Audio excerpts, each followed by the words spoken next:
আজকে ভালো করে ওয়াশ করা হয়ে গেছে হেয়ার, স্নানটাও মোটামুটি হয়েছে। এইবারে একটু ঠান্ডা জল ঢালবো গায়ে, কারণ গরম জলে স্নান করছিলাম। ঠান্ডা জলে স্নান না করলে বুঝতেই পারছো এই গরমে স্নানের তৃপ্তিটা পাওয়া যাবে না। এই যে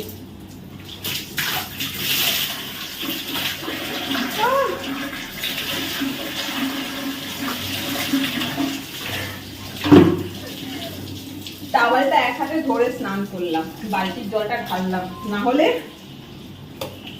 বালতির জল উপর দিয়ে নিচে পড়বে আর টাওয়ালটা নিয়ে বেরিয়ে যাবে।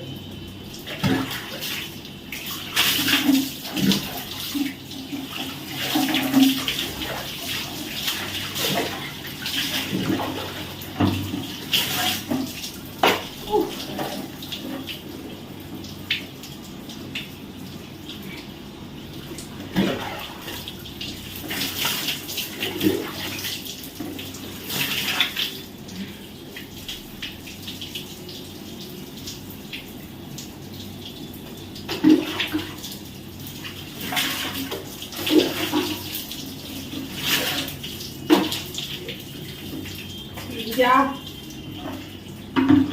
স্নান করতে এসেছি, গামছা নিয়ে আসেনি, টাওয়ালটা নিয়ে এসেছি পরে স্নান করবো বলে, আমার আর খেয়ালই নেই গা মোছার জন্য কিছু আজকে নিয়ে আসিনি।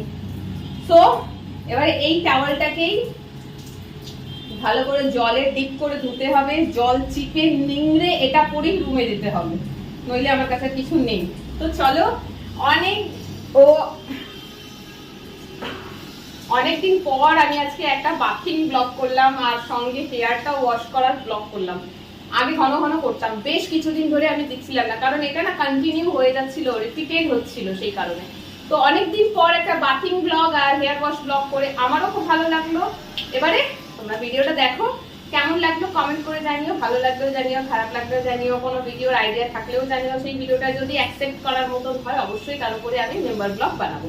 তো আজকে এই অবধি, সবাই খুব ভালো থেকো, সুস্থ থেকো, টাটা।